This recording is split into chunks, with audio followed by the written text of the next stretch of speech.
আপনার কৃপা দৃষ্টি, যা আসলে আমাদের নিজেদেরই আলো, তা যেন সর্বদা তাদের ওপর থাকে এবং তাদের নিজেদের তৈরি করা সমস্ত কষ্ট দূর হয়। তারা যেন নিজেদের সত্য স্বরূপকে জানতে পারে। বন্ধুরা, এই অদ্ভুত বাণী শোনার প্রক্রিয়ায় নিজের বিচার ও ভক্তি প্রকাশ করার জন্য নিচের কমেন্ট বক্সে জয় শ্রী রাধে কৃষ্ণ অবশ্যই লিখবেন।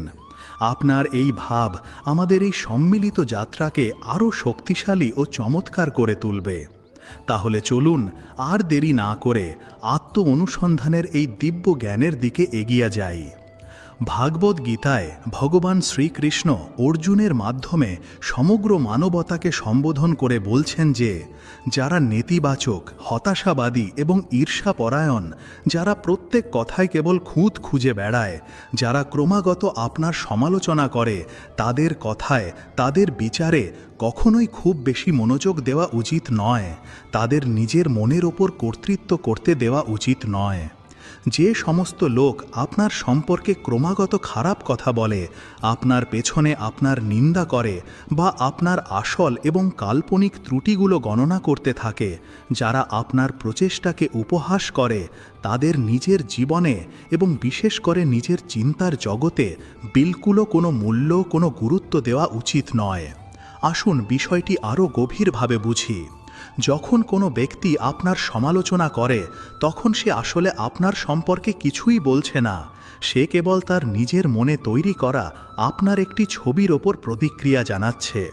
সে তার নিজের সংস্কার, নিজের বিশ্বাস, নিজের ঈর্ষা এবং নিজের ভয়ের চশমা দিয়ে আপনাকে দেখছে।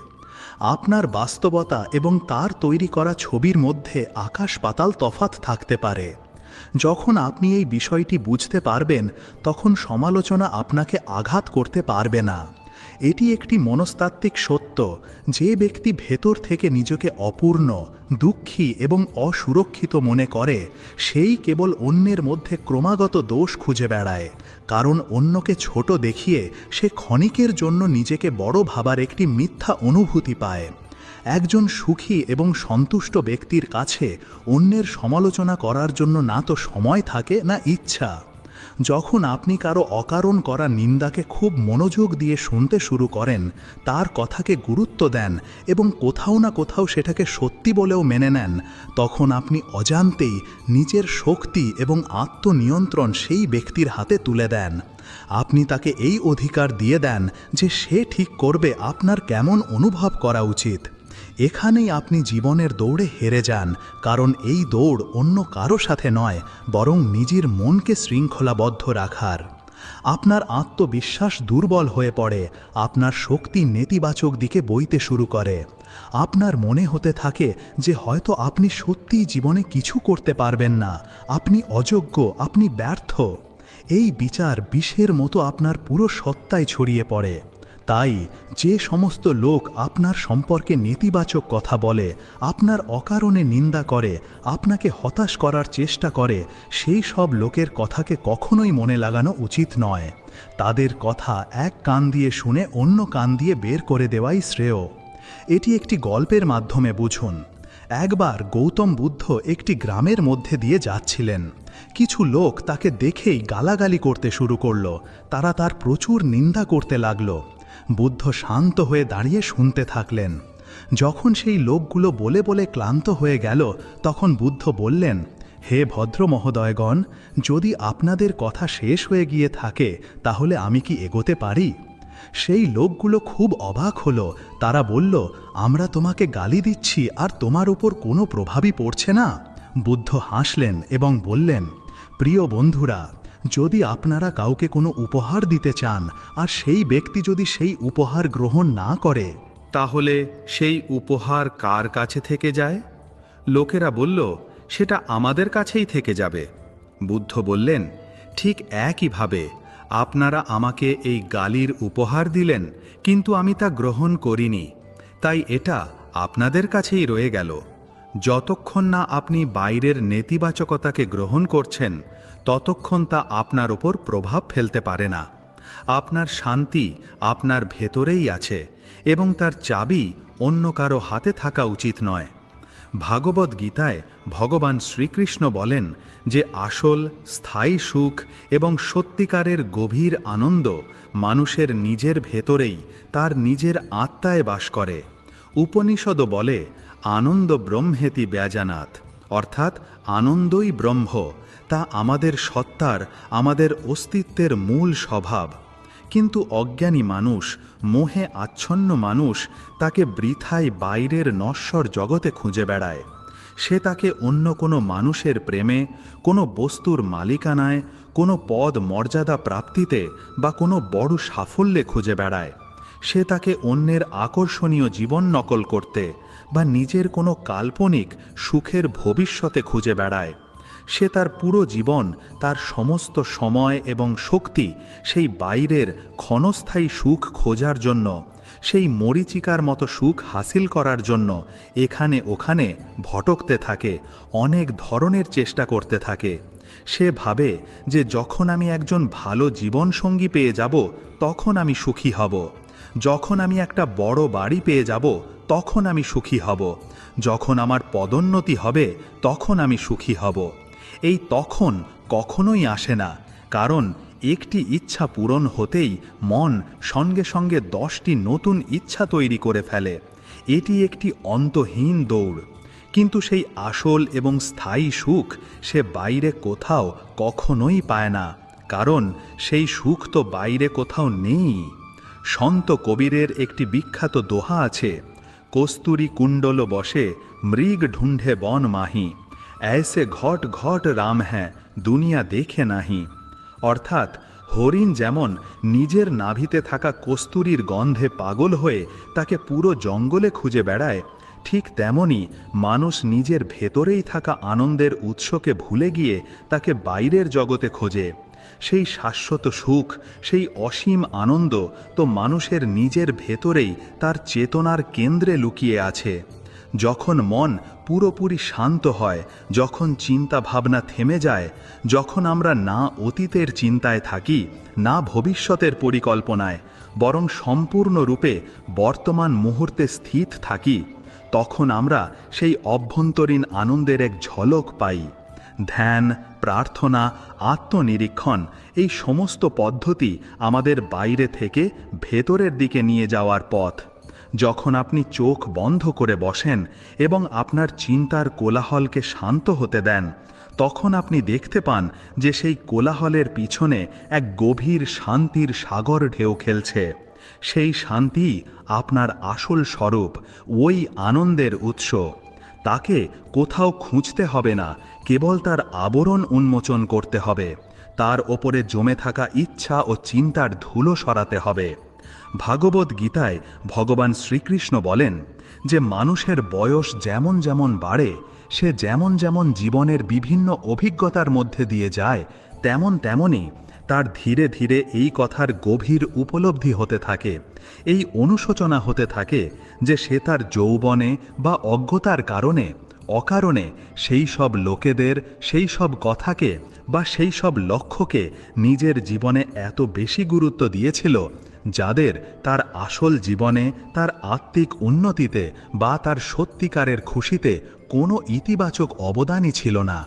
সে ভাবে যে যদি আমি সেই সব লোকেদের খুশি করতে সময় না করতাম যারা আমার কোনো পরোয়াই করত না, যদি আমি সেই সব ভৌত বস্তু সংগ্রহ করতে আমার শক্তি না লাগাতাম যা আজ আমার কাছে অর্থহীন, যদি আমি অন্যদের সাথে নিজের তুলনা করে আমার মানসিক শান্তি ভঙ্গ না করতাম, যে সমস্ত লোক বা জিনিসের তার জীবনে থাকা বা না থাকা আসলে সমানই ছিল, যারা তার কোনো সত্যিকারের দীর্ঘস্থায়ী কাজেই আসেনি, বরং অনেক সময় তার শক্তি ও সময় নষ্টকারী বলেই প্রমাণিত হয়েছিল। এই উপলব্ধি প্রায় প্রত্যেক ব্যক্তির জীবনের শেষ ভাগে হয়, কিন্তু জ্ঞানী সেই যে এই সত্য তাড়াতাড়ি বুঝে নেয়। সক্রেটিস বলেছিলেন, একটি অপরীক্ষিত জীবন বাঁচার যোগ্য নয়। আমাদের সময়ে সময়ে থেমে এটা পরীক্ষা করা উচিত যে আমরা আমাদের জীবন কোথায় এবং কিভাবে বিনিয়োগ করছি। আমরা যে জিনিসগুলোর পেছনে ছুটছি সেগুলো কি সত্যিই আমাদের শান্তি ও সন্তুষ্টি দেবে? আমরা যাদের জন্য বেঁচে আছি তারা কি আমাদের আত্মিক বিকাশে সহায়ক? তাই নিজের এই অমূল্য মানব জীবন অন্যের পেছনে দৌড়াতে, অন্যের মানদণ্ডে নিজেকে প্রমাণ করার চেষ্টায় বা অহেতুক সাংসারিক জিনিসপত্র সংগ্রহ করতে খরচ না করে নিজের জীবনকে, নিজের ভেতরের জগৎকে সুন্দর, শান্ত ও সার্থক করে তোলার জন্য খরচ করুন। নিজের ভেতরের গুণাবলী বিকশিত করুন, জ্ঞান অর্জন করুন, ধ্যানের অভ্যাস করুন এবং সেই সব মানুষের সাথে সময় কাটান যারা আপনাকে অনুপ্রাণিত করে এবং আপনার আসল সত্তাকে ভালোবাসে। জীবনের সার্থকতা বাইরের সাফল্যে নয়, বরং ভেতরের পরিবর্তনে নিহিত। ভাগবত গীতায় ভগবান শ্রীকৃষ্ণ বলেন যে যারা নিজেদের চঞ্চল ও শক্তিশালী মনকে, নিজেদের বিচার ও ভাবনার প্রবাহকে বিবেক দ্বারা নিয়ন্ত্রণ করতে পারে না, তাকে অনুশাসনে রাখতে পারে না, তাদের সেই অনিয়ন্ত্রিত মনই ধীরে ধীরে তাদের সবচেয়ে বড় শত্রু হয়ে দাঁড়ায়, যা তাদের সব ধরনের দুঃখ, অশান্তি ও বিনাশের দিকে নিয়ে যায়। আর যারা ক্রমাগত অভ্যাস ও বৈরাগ্যের দ্বারা নিজেদের মনকে, নিজেদের প্রবৃত্তিকে নিয়ন্ত্রণ করে ফেলে, তাকে বশে এনে ফেলে, তাদের সেই অনুশাসিত ও শুদ্ধ মনই তাদের সবচেয়ে ভালো, সবচেয়ে সচ্চা বন্ধু হয়ে প্রত্যেক পরিস্থিতিতে তাদের সঠিক পথ দেখায়, তাদের সঙ্গ দেয়। মনকে একটি বুনো ঘোড়ার সাথে তুলনা করা যেতে পারে। যদি আপনি তাকে পোষ মানাতে না পারেন, তাহলে সে আপনাকে যেখানে সেখানে ফেলে দেবে, যে কোনো খালে ফেলে দেবে। কিন্তু যদি আপনি তাকে পোষ মানিয়ে নেন, তাহলে সেই ঘোড়াই আপনাকে যে কোনো লক্ষ্যে পৌঁছে দিতে পারে। আমাদের মনও ঠিক তেমনই। যদি এটি অনিয়ন্ত্রিত থাকে, তাহলে এটি আমাদের বাসনা, ক্রোধ, লোভ, ঈর্ষা এবং ভয়ের খাদে ফেলে দেবে। এটি আমাদের অতীতের অনুশোচনায় এবং ভবিষ্যতের চিন্তায় জড়িয়ে রাখবে। যদি আপনার মন আপনার শত্রু হয়ে যায়, তাহলে সে আপনাকে ভেতর থেকে ফাঁপা করে দেবে, আপনাকে পুরোপুরি বরবাদ করে দেবে, আপনার সমস্ত ক্ষমতা নষ্ট করে দেবে। কিন্তু যদি আপনার মন আপনার বন্ধু হয়ে যায়, আপনার সচ্চা সঙ্গী হয়ে যায়, তাহলে এই পৃথিবীর প্রত্যেক সাফল্য, প্রত্যেক খুশি, প্রত্যেক কামিয়াবি আপনি খুব সহজেই হাসিল করে নেবেন।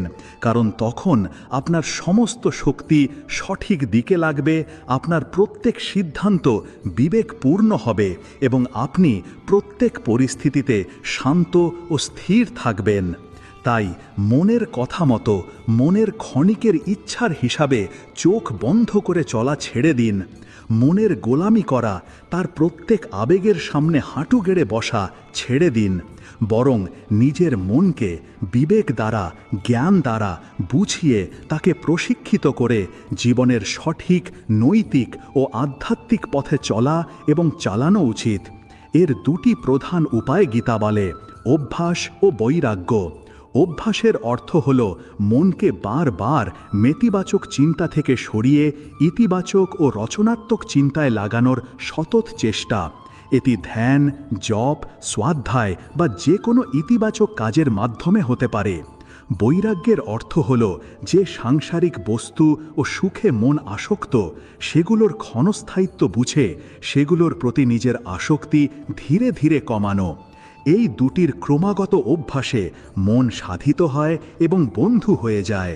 ভাগবত গীতায় ভগবান শ্রীকৃষ্ণ বলেন যে দুঃখ এবং সুখ এই দুটি জীবনে পর্যায়ক্রমে বদলাতে থাকা ঋতুর মতো আসতে যেতে থাকবে। এটি জীবনের একটি অপরিহার্য অংশ, একটি শাশ্বত নিয়ম। এদের দ্বন্দ্ব বলা হয়েছে: মান, অপমান, লাভ, ক্ষতি, জয়, পরাজয়, শীত, গ্রীষ্ম, এই সবই দ্বন্দ্ব। না তো সুখ চিরকাল স্থায়ীভাবে থাকার, আর না তো দুঃখ চিরকাল স্থায়ীভাবে থাকার। যে এই সত্য বোঝে না, সে সুখ এলে অহংকার ও আসক্তিতে ভরে যায়, আর দুঃখ এলে হতাশা ও শোকে ডুবে যায়। তাই যখন জীবনে দুঃখ আসে, কোনো বিপদ আসে, তখন খুব বেশি ঘাবড়ানো উচিত নয়, সাহস হারানো উচিত নয়। নিজেকে মনে করিয়ে দেওয়া উচিত যে এটি একটি অস্থায়ী পর্যায়, এটাও কেটে যাবে। এই সময় আত্মচিন্তার, ধৈর্য শেখার এবং নিজের ভেতরের শক্তিকে চেনার। আর যখন জীবনে সুখ আসে, সাফল্য মেলে, অনুকূল পরিস্থিতি থাকে, তখন তার এত বেশি অভ্যেস করা উচিত নয়, তাতে এত বেশি আসক্ত হয়ে যাওয়া উচিত নয় যে তার চলে যাওয়ায় অসহ্য যন্ত্রণা হয়। সুখের মুহূর্তে কৃতজ্ঞতার ভাব রাখা উচিত এবং তা অন্যদের সাথে ভাগ করে নেওয়া উচিত, কিন্তু এটা কখনোই ভোলা উচিত নয় যে এটাও স্থায়ী নয়। কারণ এই দুটি জিনিসই, সুখ এবং দুঃখ, আজ না হয় কাল, দেরিতে বা তাড়াতাড়ি বদলেই যাবে। এই পরিবর্তনই সংসারের নিয়ম। অষ্টাবক্র গীতায় রাজা জনককে অষ্টাবক্র বলছেন যে তুমি সাক্ষী, তুমি তা নও যা বদল রাহা হ্যায়। তুমি সেই আকাশ যেখানে সুখ ও দুঃখের মেঘ আসে আর যায়। তুমি সেই মেঘেদের দ্বারা অপ্রভাবিত থাকো। তাই উভয় অবস্থাতেই সমভাব রাখা, স্থিতপ্রজ্ঞ থাকা, এটাই বুদ্ধিমত্তা। যে ব্যক্তি সুখে খুব উত্তেজিত হয় না এবং দুঃখে খুব বিচলিত হয় না, সেই প্রকৃত শান্তি লাভ করে। ভাগবত গীতায় ভগবান শ্রীকৃষ্ণ বলেন যে এই সৃষ্টিতে যা কিছুই ঘটার আছে, যা বিধির বিধান, যা প্রারব্ধ অনুযায়ী নিশ্চিত, তা হয়েই থাকে। তাকে কেউ এড়াতে পারে না, কেউ বদলাতে পারে না, আপনি যতই চেষ্টা করুন না কেন। আর যা ঘটার নয়, যা আপনার ভাগ্যে, আপনার প্রারব্ধে লেখা নেই, তা কখনোই কোনো পরিস্থিতিতেই ঘটে না, আপনি তার জন্য যতই হাত পা ছোড়াছড়ি করুন না কেন। এই শ্লোকের ব্যাখ্যায় খুব সাবধানতা অবলম্বন করা উচিত, কারণ এর ভুল অর্থ বুঝে লোকেরা প্রায়শই কর্মহীন ও ভাগ্যবাদী হয়ে পড়ে। এখানে প্রারব্ধ বা বিধির বিধানের অর্থ কোনো ওপরে বসে থাকা শক্তি দ্বারা লেখা ভবিষ্যৎ নয়। এর বৈজ্ঞানিক ও মনস্তাত্ত্বিক অর্থ হল আমাদের নিজেদের অতীতের কর্মের সঞ্চিত ফল, আমাদের সংস্কারের প্রবল স্রোত বা মোমেন্টাম। আমরা অতীতে যে বিচার, কর্ম ও ইচ্ছা বারবার করেছি, সেগুলো আমাদের চিত্তে গভীর পথ তৈরি করে দিয়েছে। এখন আমাদের শক্তির সেই পথেই বয়ে যাওয়া খুব স্বাভাবিক। এটাই প্রারব্ধ। এটি একটি শক্তিশালী প্রবণতা, কিন্তু এটি পাথরের লেখা নয় যে বদলানো যাবে না। বর্তমান মুহূর্তে করা তীব্র পুরুষার্থ, বিবেকপূর্ণ কর্ম এবং সচেতনতার শক্তি সেই পুরনো স্রোতের দিক পরিবর্তন করতে পারে। তাহলে এই শ্লোকের সঠিক অর্থ কি? এর সঠিক অর্থ হল ফলাফলের ওপর আমাদের কোনো নিয়ন্ত্রণ নেই। আমাদের হাতে কেবল কর্ম করা আছে। আমরা আমাদের সেরা চেষ্টা করতে পারি, কিন্তু ফলাফল আরও অনেক কারণের ওপর নির্ভর করে যা আমাদের নিয়ন্ত্রণের বাইরে। যখন আমরা এই সত্যকে গভীরভাবে গ্রহণ করে নিই যে ফলাফল আমাদের হাতে নেই, তখন আমরা অহেতুক চিন্তা ও ভয় থেকে মুক্ত হয়ে যাই। এমন অটল নিশ্চয়, এমন গভীর বোঝাপড়া যাদের বুদ্ধিতে, যাদের চিত্তে স্থির হয়ে যায়, তাদের জীবনে আর কখনো কোনো অহেতুক চিন্তা, কোনো অপ্রয়োজনীয় ভয়, কোনো ভবিষ্যতের আশঙ্কা কষ্ট দেয় না। তারা নিজেদের কর্ম পুরো নিষ্ঠার সাথে করে এবং তারপর যাই ফলাফল আসে তাকে অস্তিত্বের ইচ্ছা মনে করে সহজভাবে গ্রহণ করে নেয়। এটাই সচ্চা কর্মযোগ এবং সত্যিকারের শান্তির পথ। ভাগবত গীতায় ভগবান শ্রীকৃষ্ণ বলেন যে আপনি যতই ভালো এবং সৎ কর্ম করুন না কেন, আপনি যতই নিঃস্বার্থ সেবা করুন না কেন, তরিও পৃথিবীর কিছু লোক, বিশেষ করে নেতিবাচক ও ঈর্ষাপরায়ণ প্রকৃতির লোক, কেবল আপনার ছোটোখাটো ভুল, আপনার তথাকথিত ত্রুটি বা আপনার কোনো অজান্তে হয়ে যাওয়া ভুলকেই সব সময় মনে রাখবে এবং সেটারই প্রচার করবে। তারা আপনার 100টা ভালো কাজকে অগ্রাহ্য করে দেবে, কিন্তু আপনার একটা ভুলকে ধরে বসে থাকবে। আপনার ভালো গুণগুলো তারা হয় দেখবে না বা দেখেও না দেখার ভান করবে, কারণ আপনার ভালো গুণ তাদের অহংকারকে আঘাত করে, তাদের নিজেদের ত্রুটির কথা মনে করিয়ে দেয়। তাই লোকেরা আপনার সম্পর্কে কি বলে, কি ভাবে বা আপনার কেমন সমালোচনা করে, এই সবে খুব বেশি মনোযোগ দেবেন না। এটাকে নিজের মনের ওপর প্রভাব ফেলতে দেবেন না। যদি আপনি লোকের প্রশংসা পাওয়ার জন্য ভালো কাজ করেন, তাহলে আপনি তাদের গোলাম হয়ে যাবেন।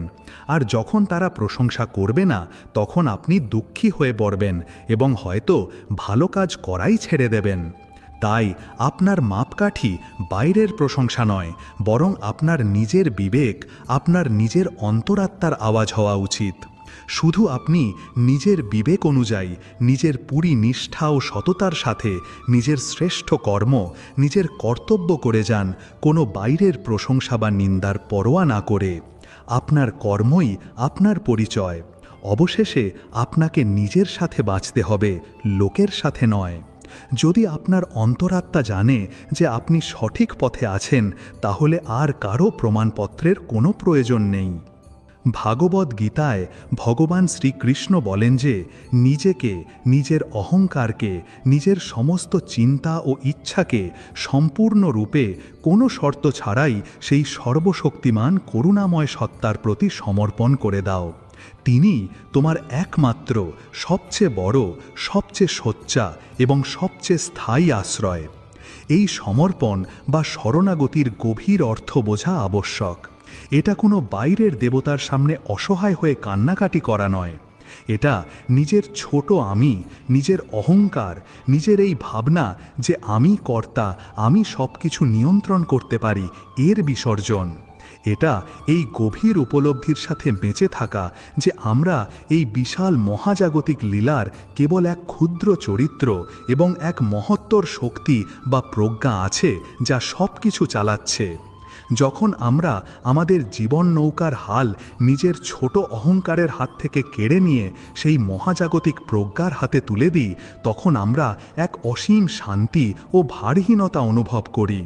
যে কোনো মানুষ এই পরম সত্যকে, এই ঐশ্বরিক আশ্রয়কে নিজের জীবনে গভীরভাবে চিনে ফেলে এবং তার ওপর পূর্ণ বিশ্বাস করে নেয়, সেই সংসারের সব ধরনের ভয় থেকে, সব ধরনের চিন্তা থেকে এবং সব ধরনের সাংসারিক দুঃখ থেকে আপনা আপনি সম্পূর্ণরূপে মুক্ত হয়ে যায়। ভগবান শ্রীকৃষ্ণ বলেন, তোমার কি গেছে যে তুমি অকারণে কাঁদছ? তুমি এই সংসারে খালি হাতে কি এনেছিলে যা তুমি এটা ভেবে হারিয়ে ফেলেছ যে সেটা তোমার ছিল? তুমি এমন কি সৃষ্টি করেছিলে যা তোমার হিসাবে নষ্ট হয়ে গেছে বা বিনাশ হয়ে গেছে? তুমি যা কিছু নিয়েছ এখানেই, এই পৃথিবী থেকে, এই প্রকৃতি থেকে নিয়েছ। যা কিছু তুমি দিয়েছ এখানেই, এই সমাজকে দিয়েছ। যা আজ তোমার, যার ওপর তুমি নিজের অধিকার দাবি করছো, তা কাল অন্য কারোর ছিল এবং পরশু অন্য কারোর হয়ে যাবে এবং তারপরেও অন্য কারোর হয়ে যাবে। ভগবান শ্রীকৃষ্ণ বলেন, তোমার কি গেছে যে তুমি অকারণে কাঁদছ? তুমি এই সংসারে খালি হাতে কি এনেছিলে যা তুমি এটা ভেবে হারিয়ে ফেলেছ যে সেটা তোমার ছিল? তুমি এমন কি সৃষ্টি করেছিলে যা তোমার হিসাবে নষ্ট হয়ে গেছে বা বিনাশ হয়ে গেছে? তুমি যা কিছু নিয়েছ এখানেই, এই পৃথিবী থেকে, এই প্রকৃতি থেকে নিয়েছ। যা কিছু তুমি দিয়েছ এখানেই, এই সমাজকে দিয়েছ। যা আজ তোমার, যার ওপর তুমি নিজের অধিকার দাবি করছো, তা কাল অন্য কারোর ছিল এবং পরশু অন্য কারোর হয়ে যাবে এবং তারপরেও অন্য কারোর হয়ে যাবে। ভগবান শ্রীকৃষ্ণ বলেন, তোমার কি গেছে যে তুমি অকারণে কাঁদছ? তুমি এই সংসারে খালি হাতে কি এনেছিলে যা তুমি এটা ভেবে হারিয়ে ফেলেছ যে সেটা তোমার ছিল? তুমি এমন কি সৃষ্টি করেছিলে যা তোমার হিসাবে নষ্ট হয়ে গেছে বা বিনাশ হয়ে গেছে? তুমি যা কিছু নিয়েছ এখানেই, এই পৃথিবী থেকে, এই প্রকৃতি থেকে নিয়েছ। যা কিছু তুমি দিয়েছ এখানেই, এই সমাজকে দিয়েছ। যা আজ তোমার, যার ওপর তুমি নিজের অধিকার দাবি করছো, তা কাল অন্য কারোর ছিল এবং পরশু অন্য কারোর হয়ে যাবে এবং তারপরেও অন্য কারোর হয়ে যাবে। কারণ পরিবর্তনই এই সংসারের শাশ্বত অটল নিয়ম। এটা কেবল সান্ত্বনার কথা নয়, বরং অস্তিত্বের এক গভীর সত্য। আমরা এই সংসারে একজন যাত্রীর মতো আসি। কিছু সময়ের জন্য এখানকার বস্তু, সম্পর্ক এবং পরিস্থিতির ব্যবহার করি এবং তারপর সব কিছু এখানেই ছেড়ে চলে যাই। আমার ভাবনাই সমস্ত দুঃখ ও আসক্তির মূল। যখন আমরা কোনো বস্তু বা ব্যক্তিকে আমার বলি, তখন আমরা তার সাথে নিজের পরিচয় জুড়ে দিই। তারপর যখন সেই বস্তু বা ব্যক্তি আমাদের থেকে দূরে চলে যায়, তখন আমাদের কষ্ট হয়, কারণ আমাদের মনে হয় আমাদের একটি অংশ আমাদের থেকে ছিঁড়ে গেছে। বুদ্ধ একে অনাত্মন বা নো সেলফের তত্ত্ব দিয়ে বুঝিয়েছেন। কোনো কিছুই স্থায়ীভাবে আমি বা আমার নয়, এই সত্য বুঝে মোহ ও আসক্তি থেকে মুক্ত হয়ে যাও। এর অর্থ এই নয় যে আমরা আমাদের কর্তব্যের পালন করব না বা ভালোবাসব না। এর অর্থ হল ভালোবাসো, কর্তব্য পালন করো, কিন্তু আসক্তি ছাড়া, মালিকানার ভাব ছাড়া, এটা জেনে যে সব কিছুই অস্থায়ী। এটাই সত্যিকারের স্বাধীনতা। যে মানুষ যেভাবেই যে উদ্দেশ্যেই পরমাত্মার স্মরণ করে, তার উপাসনা করে, সেই সত্তাও সেভাবেই তার অনুরূপ তাকে ফল দেয়, তার কামনা পূর্ণ করে। এটা ক্রিয়া প্রতিক্রিয়ার সার্বজনীন নিয়ম। আপনার ভাবই আপনার বাস্তবতাকে নির্মাণ করে। যদি আপনি ঈশ্বরকে একজন ভয় দেখানো, দণ্ড দেওয়া বিচারক হিসাবে দেখেন, তাহলে আপনার জীবন ভয় ও অপরাধ বোধে ভরে যাবে। যদি আপনি ঈশ্বরকে একজন ব্যবসায়ী হিসাবে দেখেন, যার সাথে আপনি দর কষাকষি করেন যে আমি এই চড়াবো, তাহলে তুমি আমার এই কাজটা করে দাও, তাহলে আপনার সম্পর্ক ব্যবসায়িকই থাকবে। উদাহরণস্বরূপ, মথুরার অত্যাচারী রাজা কংস ভগবান শ্রীকৃষ্ণকে সর্বদা নিজের মৃত্যুরূপে, নিজের শত্রুরূপে ভয় ও ঘৃণার সাথে স্মরণ করত। তাই কৃষ্ণ কংসকে শেষে মৃত্যুই প্রদান করেছিলেন, তার ভাবের অনুরূপই ফল দিয়েছিলেন। গোপীরা তাকে নিজেদের প্রিয়তম রূপে শুদ্ধ প্রেম ও সমর্পণের ভাবে স্মরণ করত, তাই তারা প্রেমের সর্বোচ্চ অনুভূতি লাভ করেছিল। অর্জুন তাকে বন্ধু ও গুরুরূপে দেখেছিল, তাই সে গহন জ্ঞান লাভ করেছিল। অতএব আমাদের পরমাত্মার, ঈশ্বরের সেই রূপেই, সেই শুদ্ধ ও সাত্ত্বিকভাবেই স্মরণ করা উচিত, যে রূপে আপনি তার থেকে কিছু পেতে চান। তা জ্ঞান হোক, ভক্তি হোক, শক্তি হোক, শান্তি হোক বা মুক্তি হোক। আপনার ভাবই আপনার ফলের নির্ধারক। অস্তিত্ব একটা আয়নার মতো, আপনি তাতে যে মুখ দেখাবেন সেটাই আপনাকে ফেরত দেখা যাবে। যদি কেউ আপনার নিজের লোক হয়, আপনার কোনো কাছের আত্মীয় হয়, বা কেউ আপনার থেকে পদে, বয়সে বা অভিজ্ঞতায় বড় হয়, তরিও তার থেকে বারবার হওয়া ভুল, অনুচিত বা অপমানজনক ব্যবহার কখনোই কোনো মূল্যেই সহ্য করা উচিত নয়। এটি একটি অত্যন্ত সংবেদনশীল এবং গুরুত্বপূর্ণ বিষয়। ভারতীয় সংস্কৃতিতে বড়দের সম্মান করা এবং সম্পর্ক বজায় রাখা শেখানো হয়, কিন্তু এর অর্থ অন্যায় সহ্য করা কখনোই নয়। আত্মসম্মান বা নিজের আত্মস্বরূপের সম্মান সবচেয়ে বড় ধর্ম। যখন আপনি কারো অনুচিত ব্যবহার চুপচাপ সহ্য করেন, তখন আপনি অজান্তেই সেই ব্যক্তিকে এই বার্তা দেন যে এমন ব্যবহার গ্রহণযোগ্য।